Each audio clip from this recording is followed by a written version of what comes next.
is Histories and Mysteries. I'm Ashley. And I'm Jessica. And on this week's episode, Ashley is going to be talking about the murder of NeKeisha Hodges-Hawkins. Correct. And I'm going to be talking about the redhead serial killer murders. Oh, my husband's a redhead. My daughter is a redhead. Did they team up? Oh, probably not, considering it happened like I think back in the 70s or 80s. Oh, yeah. Neither of them were alive. No. So I'm gonna do the murder of NeKeisha. She goes by Keisha, so that's what I'm gonna call her most of the time. If you hear a little cooing in the background, that is a baby girl, Mara. She is joining us tonight. My husband's away on business, so I have her in here with me. And she's just the sweetest little girl. She's so cute. She's 3 months now. Yeah, she was born in November. She'll be 3 months, February 11th. Mm-hmm. That's crazy. I know. She's getting so big already. But all right, sorry. She's very cute. So my source is actually from a Hulu documentary called Web of Death. Oh. And it's a whole series about different crimes that have to do with like the internet. So either things were solved because of the internet, or like things happened because of the internet. So it was pretty interesting. It was pretty well done. So we're gonna hop on into it. Okay. I love her cooing in the background. She's a talker. She started talking. Her brother is a talker too. He chats all the time, and so she does too. Yeah, that's good. Yeah. Okay, so this takes place in Michigan City, which is actually not in Michigan. It's in Indiana. You people are confusing. I know. And by you people, I mean you Americans. Yeah. Like, why can't you be more creative with your town names? Why did there have to be? I'm doing some side work for my mom, and she works for a company in the States. So I have to like type in a bunch of different states and towns and stuff. And there are so many options for the same town name. Like, why does there have to be 10 of them? Come up with a different variation of it. Like, I don't understand. Okay. Yeah, we have some weird names. I actually just saw a meme on Facebook and I didn't save it, so I can't tell you any of them. But there's a meme that had like the weirdest names from every state, and some of them were really weird. It was funny, but all right. So Michigan City. I was going to say my favorite is Dildo, Newfoundland. Oh, yeah. There's a dildo in the United States too. Of course there is. Yeah. They steal everything. Michigan City, July 24th, 2011. NeKeisha. Take three. NeKeisha, also known as Keisha. And funny enough, my roommate in college, her name was Keisha. Anyway. Came out of her room and her dad asked her where she thought she was going because it was late. And she said she was going to Papa's house. And her dad was like, I know you're lying. And she's like, no, I promise I'm not lying. That's where I'm going. And out she went. And he said, he said, I love you. She said, I love you too. And then she was gone. And he said, I knew in my heart she was lying. I should have stopped her. But she said she wasn't, but I just knew something was wrong. I knew she was lying, but he let her go. And unfortunately, she never came back. I don't like that. I know. Keisha was one of three, and her dad described her as smart, but also a practical joker. He said she was really silly. She had a good circle of friends, and they were asking where she was and if she was going to make it to this party that she was going to instead of going to Papa's. Oh, no. Yeah. Keisha's brother, who was 13 at the time, also was at that party. I guess he left too. I don't know. But he said it was a birthday party and someone had actually posted about it on social media, which explained how most of the people got to the party. So they posted about it, people heard about it, and they like freaked out and went there. So I guess there was about 100 to 150 people there at one point. Wow. Yeah. So I think it kind of got out of hand from what they originally had wanted. And the theme was a stoplight party. Have you ever been to a stoplight party, Jessica? No, I'm really bored. I was really boring when I was younger. Like, I had multiple jobs. I volunteered at my church. Oh, you were nice. I didn't say that. I have been to, I think, like one stoplight party. But for those of you that don't know, a stoplight party is where you wear the color of your relationship status. So, for example, if you are with someone, you wear red. If you're like kind of talking to someone, but not like really taken, you wear yellow. And if you're full on single, you wear green. Stoplight party. Weird. Oh, you've never heard of them? No. Oh, yeah. Yeah. It's a stoplight party. Keisha's brother said that it was really fun. Everyone was having a really great time. Everybody was dancing. And then he said some people showed up and the vibe started to diminish. She said everyone knew these people who showed up and knew that trouble tended to follow them. He said a lot of the people that were dancing kind of stopped and everybody was looking over their shoulder, waiting for something to happen. A few girls started arguing and then some guys showed up and they started arguing as well. And at this point it got really chaotic. So the people who were hosting the party made everybody leave. They're like, get out. This is too much. I don't want to deal with this anymore. Well, that's good. Yeah, but in doing so, it kind of created a bigger chaos outside because not everybody was outside and they were like walking around and trying to figure out what to do, where to go. And it was just chaotic. And around 10 p.m., Keisha called her mom and asked if she could come pick her up. And her mom was like, where are you? And she said, I'm at a party and I don't want to be here. So her mom left to go get her. And that was like one of the things I thought was really cool about the relationship she had with her parents. And I had this kind of relationship with my parents growing up as well, that even if you were doing something you knew you weren't supposed to do, if you were like in trouble, my parents would always come to get me. And I knew that. I knew like if something really bad happened, I could go to them. And, even if I was doing something I wasn't supposed to be doing, I could go to them still.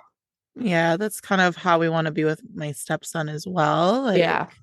he is not into bad stuff at all, but want him to know, like, if he does end up doing something not great, Yeah. that he can still come to us. Yes. Yeah. And then obviously we want to instill that in our daughter as well. So Mm-hmm. Yeah, exactly. And they had that type of relationship with her, which is great. So her mom left to go get her, and her brother said that the next thing he remembered, he heard 8 or 9 gunshots going off and people screaming. He said for some reason something told him to walk towards the screams, and he looked and he recognized one of the girls screaming. It was his cousin. He said that she was screaming at the top of her lungs, saying they shot her in the head. He walked a little farther and saw his sister laying on the ground shot.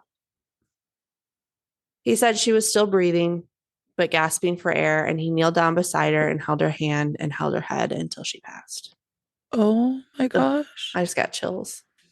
I could not even imagine. I can't. And he's 13. Ugh. That poor babe. I know. At this time, officers had been dispatched because someone called and said they heard gunshots, and that there were possible injuries. They did find Keisha on the ground, and they were told there was another victim on the way to the hospital. By the time Keisha's mom showed up, there was already an ambulance there, and there was a body next to it with a white sheet over it. She said she just knew. She knew who was under the sheet. She walked up, moved it, and saw her baby girl lying on the ground dead.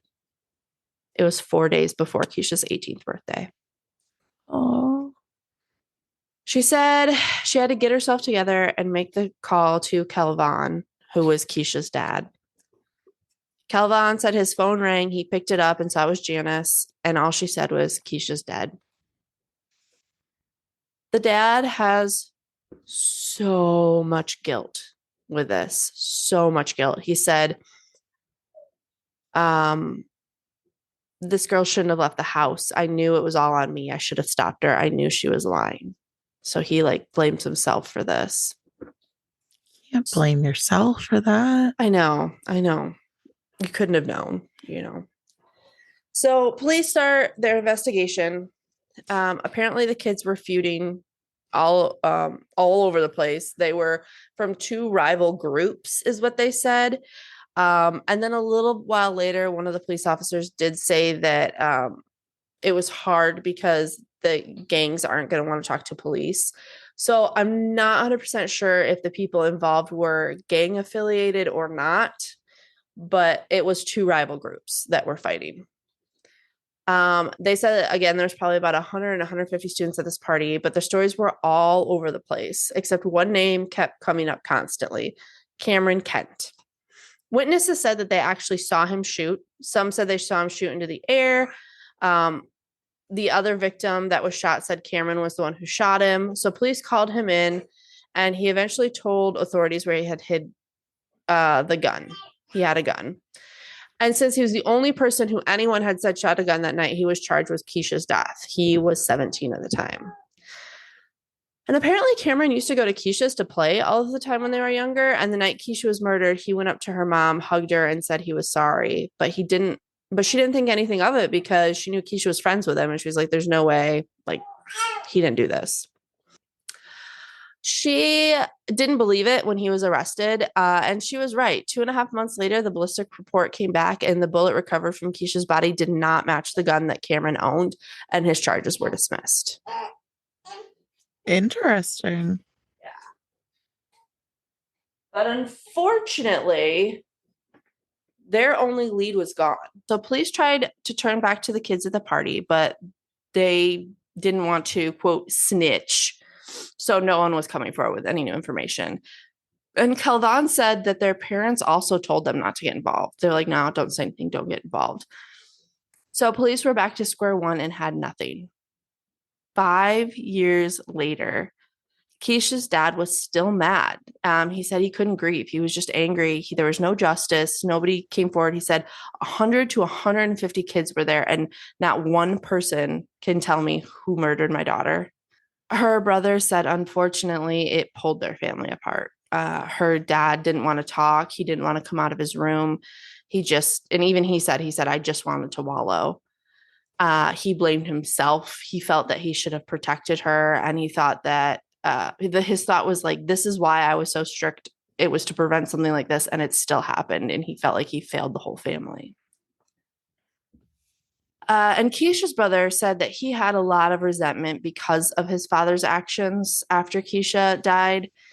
He said, you have other kids and you're, basically holed up in your room. But he said he saw his mom, and he saw his mom keeping it together. And he said, quote, she was a woman of strength. She showed me that I needed to be a man of strength and being a support system for my family. Oh, that's so sweet. Yeah. One of Keisha's friends, who was in college now, said that all of a sudden, someone made a slam page on Facebook. Now, I didn't know what slam pages were. Do you know what those are, Jessica? I'm assuming it's to like crap on somebody. Yeah. And apparently it's a page that's anonymous, which I didn't even know you could do on Facebook, where people write things about different people, and, none of it's good. And all of a sudden, Calvin started getting tons of notifications, and he noticed that on this page, they were talking about Keisha's death. So this was 5 years later. Your story last week was like 18 years later, and this is 5 years later. I like a comeback story. Perfect. I don't like the unsolved ones, so. So the comments were saying stuff like, y'all need to quit playing, who killed her. And they started dropping names and giving hints because all this was anonymous. So it wasn't like they would have to be a snitch. Nobody would know who was talking. And apparently someone tried to erase all the comments, but as we all know, the internet's forever. And someone took screenshots before they got deleted and sent them to Calvin. Good. So Calvin immediately takes them to the police, but the police said it was a third party or hearsay, so they didn't really want to do anything with it. But like, I mean, I get what they're saying as far as for like court, but I feel like it could help steer your investigation. You have nothing. It's been 5 years, you know? Yeah, like you would think that any little bit would have been Yeah. super helpful. Yeah. Um, and so apparently he went to the cops many times and they were just not helpful. And he went back the next day and asked if they were going to help one more time. And they basically said no. And he's like, fine, I'm going to do something about it then. And this was when Facebook Live was like really just starting to be a thing. And he didn't even really know what it was, but he was like live and clicked it. And he went live and he started talking. He was basically in tears. It was really sad. He was in front of the police station saying that like they wouldn't help, they won't do anything for her. A detective came out and was like, hey, do you want to talk to a detective? He's like, I don't want to talk to that detective. He's not going to do anything. And he's like, well, what if we get another detective for you? And he's like, yeah, I want someone to help me. And this Facebook Live ended up getting 85,000 views. And people Wow. from like all the way to Dubai were watching. Um, I think part of it was his passion and, his tears and everybody seeing it. And part of it was that Facebook Live was so new. People were like, what's this? Mm-hmm. And this started a community movement. People started showing up at the police station protesting with him. It became like a whole community thing, and they were really putting pressure on the prosecutors and the police. And finally, they decided to put new detectives on the case. Good. It's really frustrating though that that is what needs to happen Yeah, to get shit done. yeah, yeah. This should have, happened in the first place. Because these detectives, when they took over, they were two women, and they said that this was the first time that they had ever just completely started over when given a case. So I'm assuming the original casework was not like super great. I mean, I could be wrong. I could be, completely wrong in my assumption here, but um, she said that it was the first time that she ever completely started over. I mean, it's probably accurate Yeah. considering the detective just dismissed him. Yeah. Probably just didn't give a crap. Yeah. So they went over every piece of evidence that the police had found and decided to start at square one. They re-listened to over 140 interviews. They re-interviewed everybody that was on the scene that they still had contact with. And in 2011, police had written down two eyewitnesses who had come forward to talk: Skyisha Pender and Michael Cooper. Michael Cooper said the shooter was a guy named Charles Guerin. He said that he saw Charles shoot into the crowd, but his statement was not corroborated at the time. The new detective said that Michael was not unknown by the police, even at 16 years old. So I think that they didn't really take him seriously when he said what he said. Mm-hmm. And Skyisha just said that she had heard shots, but that was really all she had given, the only information she gave. So nothing really came of it. But when these new detectives re-interviewed Skyisha in 2016, they said she was really hard to get to talk, but eventually she talked. She said that in 2011, she was in a relationship with Charles Guerin. She said that he was at the party, or sorry, she was at the party and then he showed up. But when the party was broken up, she said like 75, 100, 150 kids were spread outside and down the street. She said she heard what sounded like firecrackers down the hill and then three loud gunshots that were close by. She says she looked at it and saw Charles Guerin shooting into the crowd down the hill and then running off. So now this is two people saying that they saw Charles Guerin. And with these two statements saying that they saw Charles Guerin, like two people saying the same person at two different times, like they weren't, together when they said it. They said they had enough evidence and they arrested Charles. So why didn't this Charles guy come up the first time?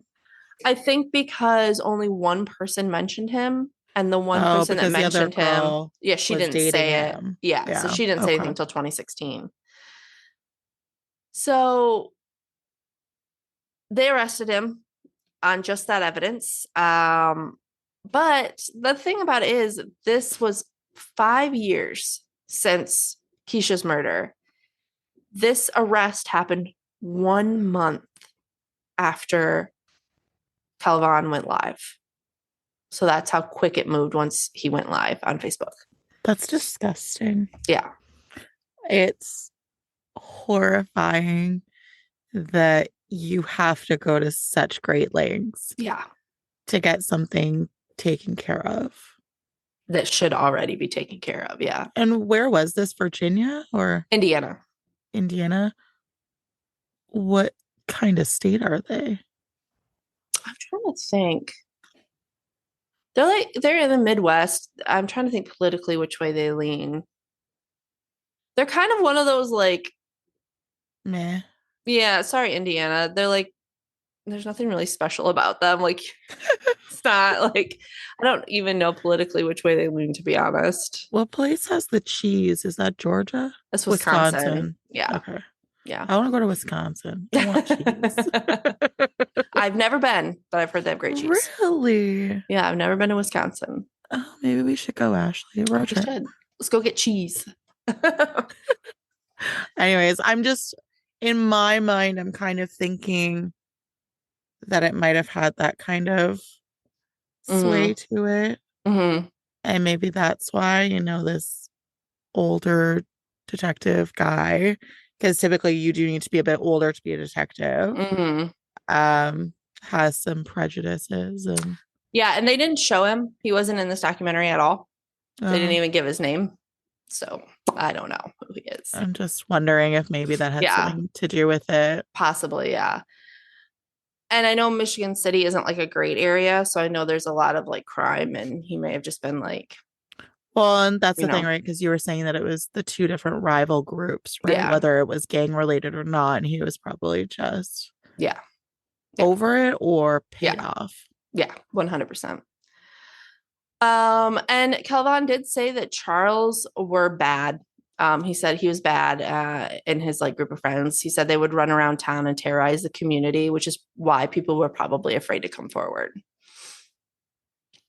So detectives went out to Michael's place, the other guy who had said that it was Charles back in 2011. They went back out to his place and they're like, hey, just so you know, we filed charges based on your statement.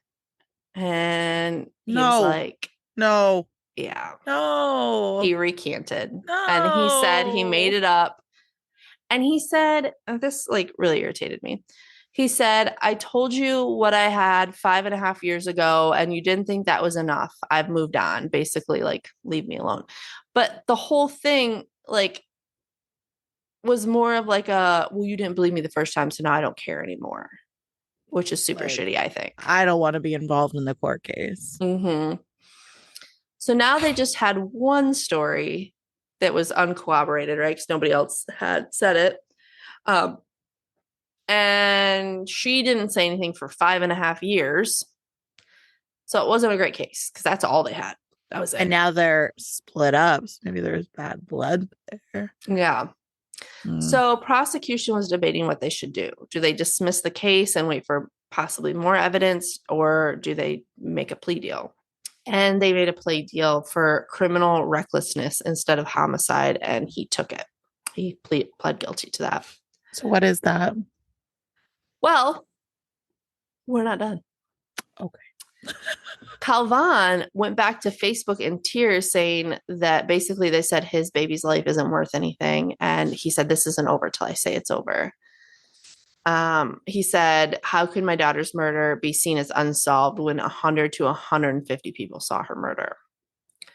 Calvin and the community actually called for the court to reject the plea agreement. So for those of you that don't know, when prosecution offers a plea deal and defense takes it, the judge still has to sign off on that. And he can dismiss it if he wants, or like say disregard it. But generally that doesn't happen. But this judge said, no, I'm not taking that plea agreement. We're going to court. Wow. So then the prosecution did have to decide, okay, well, now are we going to dismiss it or are we going to go forward? And they decided to go forward. So September 2017, they sent a subpoena to Michael to interview, and he didn't show up. Obviously, he wanted nothing to do with it. And they actually arrested him on something really minor and were able to bring him back to Indiana from Kentucky because of that. And once he was back in Indiana, they were able to sit down and speak to him. Oh my gosh, that's hilarious. We saw And you litter on the road. yeah, let's go. So prosecution kind of played to his ego, and they said, like, we know you said something 5 years ago and no one listened, but like we believe you now. We're listening, we believe you, blah blah blah. And so he decided to go back on the record with what he saw. But they still didn't have any physical evidence. The only thing they had was these two people saying they saw it. That's it. They didn't have a murder weapon, nothing. And another issue that they had was that the shooter, someone said, was wearing plaid that night. But Charles was seen leaving the police station where he had been questioned that night, because they brought in a bunch of people to question. And he was wearing bright green. So, like, okay, well, the shooter's wearing plaid. He's wearing bright green, like, Interesting. Then the Friday before their Monday trial prosecution, the Friday before their Monday trial, prosecution met with NeKeisha one more time. And they said, hey, do you have any pictures from your phone? Maybe we can see Charles. Maybe he is wearing plaid at that time, and he just changed or whatever. And she's like, she didn't, because this was like 5.5 years ago. So then this is really interesting. Prosecution remembered at the party there was a photo booth. And so he said, hey, did you guys use the photo booth? Did you take any pictures with Charles? And she said, yeah, I did. And he was like, well, do you have those pictures? And she's like, no, because when I knew what happened, I went to where Keisha was laying and I chucked the pictures down because I knew Charles had done it. And prosecution remembered that in the crime scene photos, there was a picture of a white envelope with pictures in it. So they went back through the evidence. They found the white envelope with the pictures in it. And sure enough, there was Charles wearing a plaid shirt. Yeah. That's so cool. Yeah, I thought that was really cool too. So now they had him wearing the plaid shirt that eyewitnesses said the shooter was wearing. And they had the two eyewitness accounts. So do we know why he did it? I think he was just shooting and she was at the wrong place at the wrong time. I don't think he meant to kill her. I don't know that for sure, though. They didn't really talk about why. But prosecution was also able to show that Charles did have a gun before the party. So all they had was these two witnesses, a picture where he's wearing plaid, and the knowledge that he had a gun before the party. What do you think the jury came to the conclusion of? I mean, logically it would be guilty, but I'm fearing for what's about to be coming out of your mouth. So well, he was found guilty. Okay. And he was sentenced to 50 years. And in 2018, his appeal was denied. The verdict came back on Kelvon's birthday. So he said it was the best birthday present he could have gotten. Aww. I think he did it. I think she was like a innocent bystander that got shot. I don't know as a jury if I could say like beyond a reasonable doubt he did it, because they didn't have a lot of evidence. I mean, I feel like they had enough. Yeah, it would have beyond a reasonable doubt for you. Yeah, I mean, there might have been some doubt because I like to see the good in people. But I think based off of his previous history, the proof that he had a gun, the eyewitness accounts of the shooter wearing plaid, pictures of him in the plaid shirt. I mean, yes, there could have been other people wearing plaid, but it's very weird that he didn't have the plaid shirt when he went to the police station. Yeah. Yeah, right. That is so true. In my mind, that equals guilt. Yeah. What's he hiding? Yeah. Yeah, so as of now, he is still in prison for the murder of Keisha. That's crazy. Yeah. I hate just mindless things like that. Yeah. Yeah. Like You she know, was it's just in the wrong place at the wrong time. yeah, and Mhm. it's easier to understand somebody when they have motive, Mhm. but when they just do it mindlessly, it's Mhm. just why? What is the point? Yeah. Yeah. Ugh. So that Well, is the story. And if you want to watch the documentary, it's really good. They do a lot of interviews with Janice, her mom, her brother, and Calvin, her dad. It's really good. So check it out. nice. Well, thank you. Yeah. Yeah. Let's hear about these shifty redheads. Yeah, and if anybody's wondering what the hell is wrong with me, um, according to Ashley, I have the plague family, Oh. and a cold has ravaged through our whole house, and I am the only one that got laryngitis from it. Poor thing. And Ashley can attest that I do sound a lot better than a few days She ago. does, yes. And considering that I've been at work the last 2 days talking nonstop, it's a miracle. It's as good as it is. So, pardon the raspy voice. My coworker said it's a very sexy, sensual It voice is a very now. sexy voice. The only time you can like really, really tell is when you laugh and you do Yeah. like the softer laugh and your Yeah. voice like squeaks. Yeah, my voice cracks a lot. Yeah. Okay, so my sources are All That's Interesting, AETV, like their real crime show, I Mm-hmm. guess. Mm. Um, and the Smithsonian Magazine. Ooh, love me some Smithsonian. Me too. Can't wait to go to the I Smithsonian. know we're gonna check them out when you come. I'm so excited. That's awesome. I'm literally so excited. This is gonna be so fun. I'm so excited. Me too. Oh, if anybody wants to know the real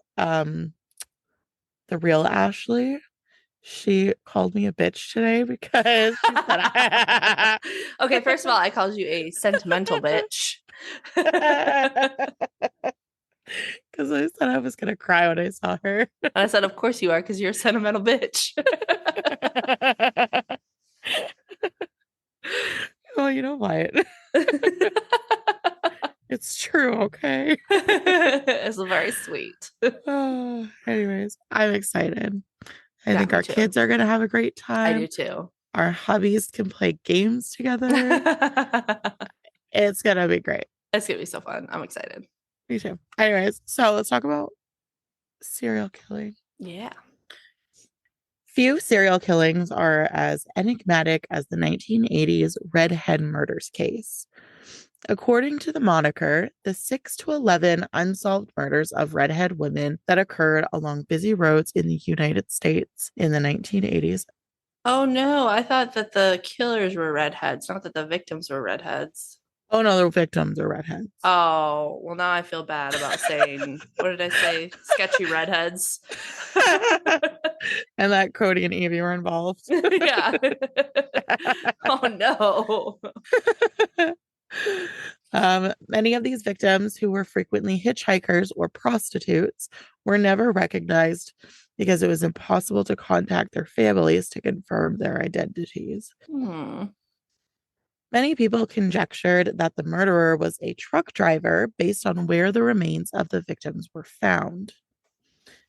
In Wetzel County, West Virginia, near Littleton, which is 3.5 hours from Ashley, Oh, creepy. on February 13th, 1983, a naked body of an unnamed white woman was discovered alongside Route 250. This crime would ultimately be linked to this particular killer. Her hair was more of an auburn tone than true red, just like a lot of the other redhead murders. Mm. Although the exact cause of her death is unknown, it is most likely that she was choked to death. Oh, that's a horrible way to go. After locals claimed to have seen a white man about 5'6" tall close to the scene where the body was discovered, one person of interest in the case surfaced. However, No name was ever given for this man. Oh. Another woman, identified as 28-year-old Lisa Nichols, was found strangled to death along Interstate 40 close to West Memphis, Arkansas, a year later in 1984. Oh, wow. He's really moving. Yeah. With strawberry blonde hair, Nichols was probably picked up while traveling before her death. Her body was discovered wearing only a jumper, continuing the trend of victims being discovered completely naked. Mm, Which is awful. yeah.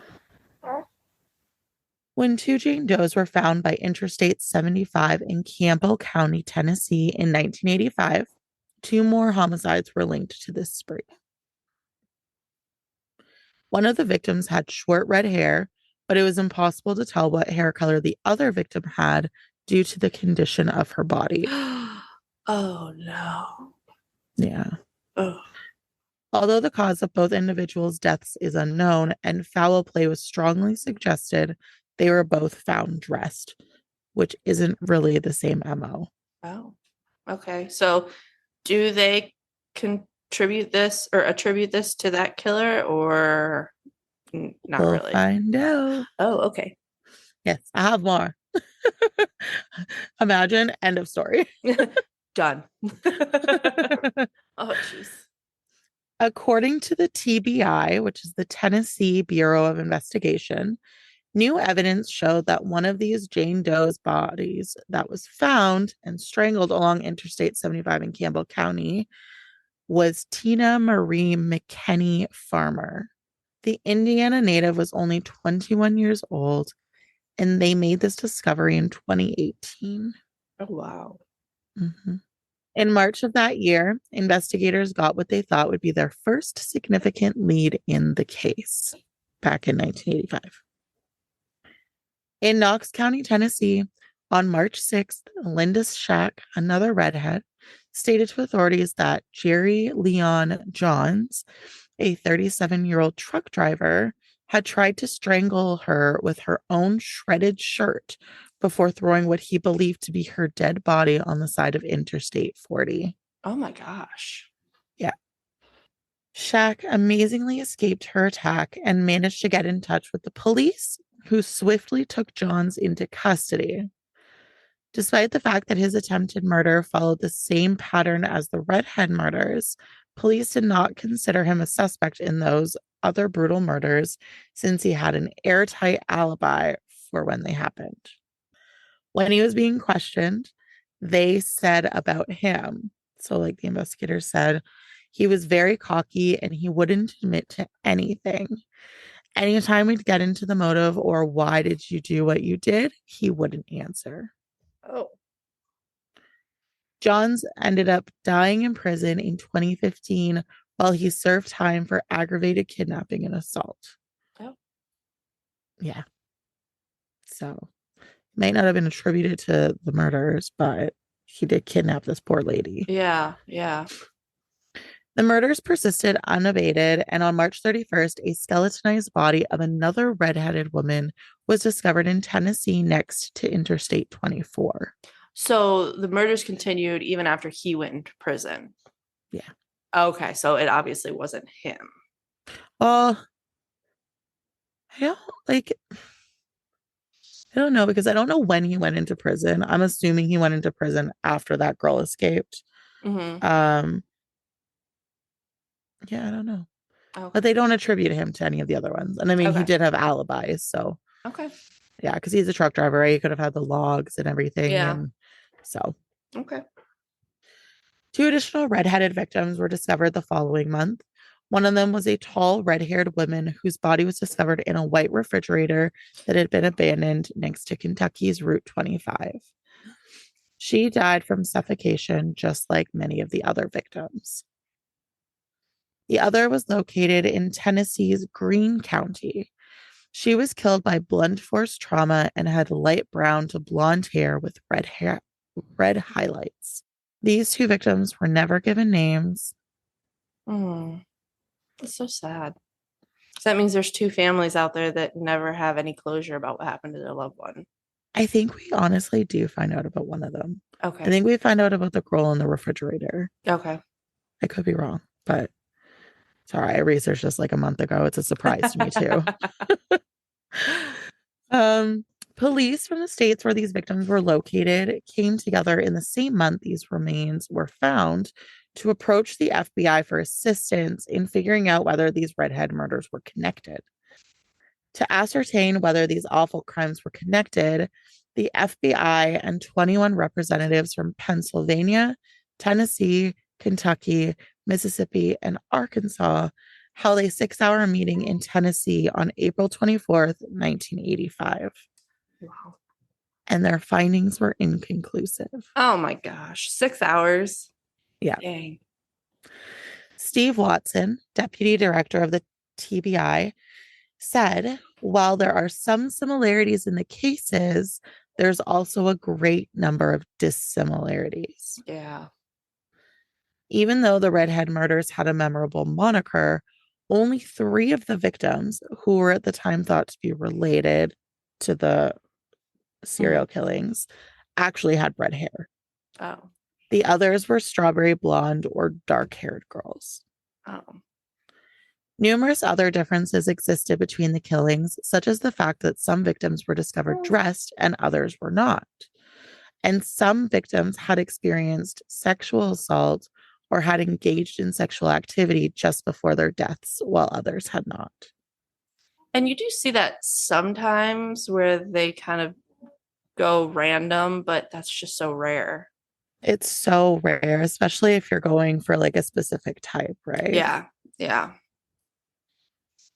The redhead murders have been connected to a number of other unsolved killings that are comparable to these homicides in terms of the technique of the killing, the location of the bodies to the highway, or the victim's red hair.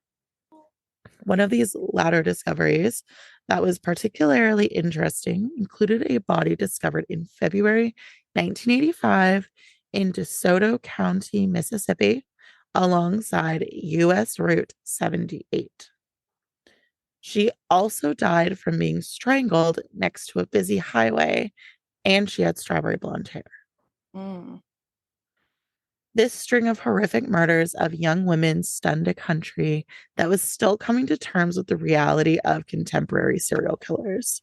Yeah, they were everywhere in the 70s and 80s, I feel. Yeah. Even though it is unknown whether any or all of these deaths were even connected. Yeah. Right? Because it could have just been a horrible coincidence. Yeah. If they are unrelated, then the murders at the very least provide a glimpse of the often overlooked homicides of women in precarious situations that take place all over the world. Yeah. Right? Because a lot of these women were destitutes, prostitutes, just wanderers, right? Yeah. Since many of these women were sex workers or drifters who were frequently separated from any family they may have had, it is thought that that's maybe why they were unidentifiable. Yeah. As Watson said of the murders, quote, "These people tend to have a lifestyle not sufficiently tied to others who would be willing to report them being missing." Yeah, that makes sense. I don't really like that he said these people, but yeah, that makes sense. Yeah. I think like he maybe meant like more in the sense of like these people, like these victims. Yeah. More specifically, you know? Yeah. I know it could have been these women, but yeah. while there might be a real redhead murderer, the media frenzy around these tragedies may have only highlighted the number of unrelated murders of the women that society rejects. Yeah. So, like you and I were talking about earlier, it could have been, you know, the frenzy of the new serial killer age, or it could have just been one awful person. Yeah. And I think it's easier to try and believe that it's one awful person than it's like we have a murder epidemic of, sex workers in our country. Yeah. Which we do. But I think it's harder to come to terms with that. Yeah. Than it is like one evil monster, Yeah, exactly. Yeah, because it's for some reason, it's less terrifying if it's one. Because you can make him like the boogeyman, you know? He's just one boogeyman, one monster. Yeah. It's not a culture issue. It's like Ashley with the apocalypse. She thinks that she could take on the zombies. I would survive. I'd kick some butt. I would not. I would just curl up and die. Take me, zombies. I saw this TikTok that he's like, you know, every person that is in like an apocalyptic type show, they're always like fighting so hard every day for life. He's like, I don't want to fight that hard. Take me out the first day. I'm gone. It's fine. Take me out. I don't want to deal with that. Literally. It is estimated that there were between 6 and 11 redhead murders, 8 of which were speculated to have been committed by the same person. Okay. Including Tina Farmer, who we spoke about earlier. Other women have been linked to these murders. So there were some in this list that they just said were unidentifiable. And I already mentioned them. So I'm just going to talk about the ones that were able to be identified. Gotcha. So SB Regina Black Pilgrim, 28 years old. This North Carolina woman's body was the one that was found in the refrigerator in a dumping area along Route 25 in Knox County, Kentucky, but she wasn't identified until 2018. Wow. Elizabeth Lamotte, 17. She was from New Hampshire, and her body was found on April 14th, 1985, along Interstate 81 in Greene County, Tennessee. She had been staying at a group home in Manchester, and she was also identified in 2018. She had dark hair with reddish tints. The AE article that I read indicated that they asked forensic psychologist Joni Johnston about the plausibility of a murderer fixated on redheads. And they said, quote, "The idea that serial killers wait for the perfect victim is overrated. It's true that some sexually motivated serial killers do seem to have a fantasy of an ideal victim based on race, gender, certain physical characteristics, or some other special quality. But these preferences usually evolve over time."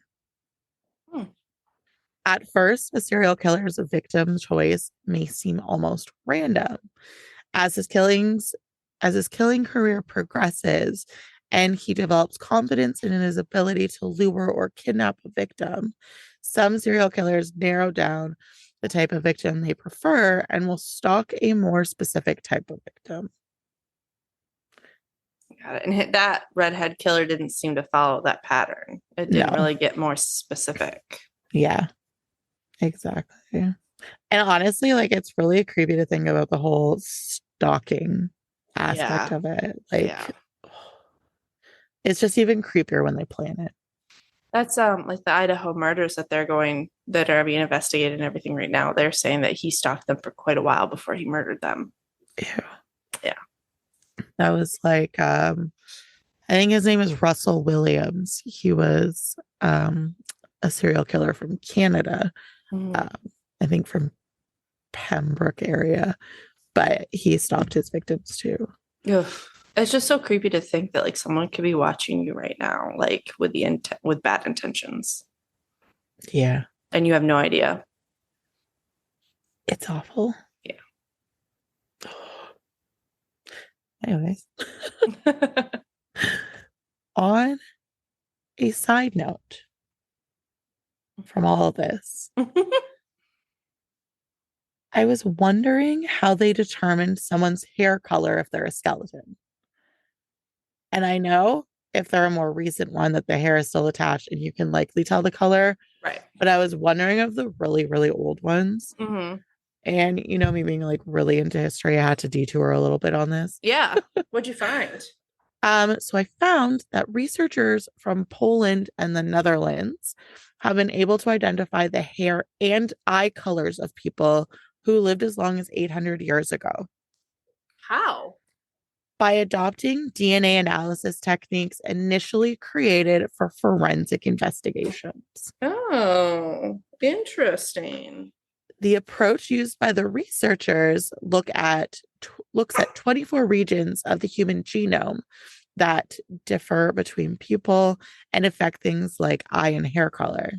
The technology is sensitive enough to generate this information from genetic samples acquired from either teeth or bone that are several centuries old. Despite the fact that this DNA degrades over time, although the most degraded samples can only determine eye color. Oh, interesting. But still super cool. Yeah, that is super cool.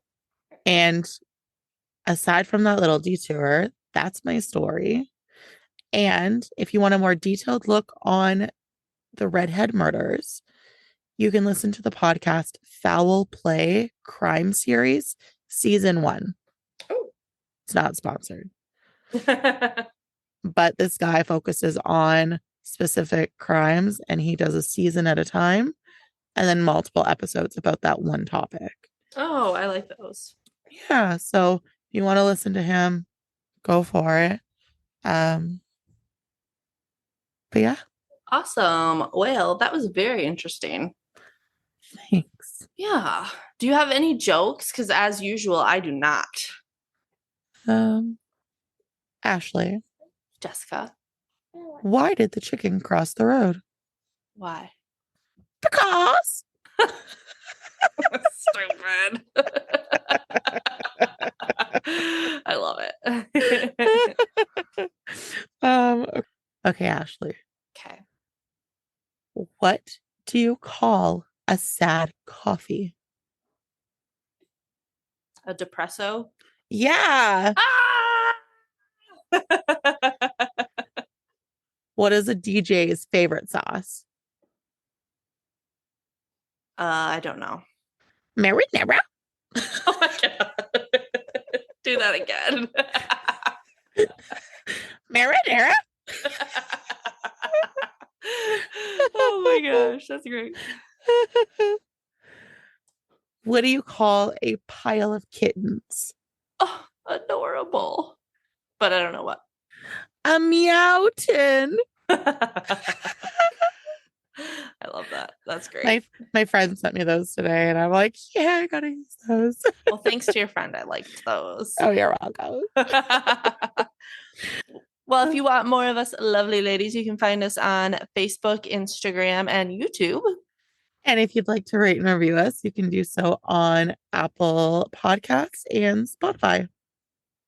Yeah, thanks for tuning in, everyone, and we look forward to bringing you 2 new stories next week. Bye. Bye.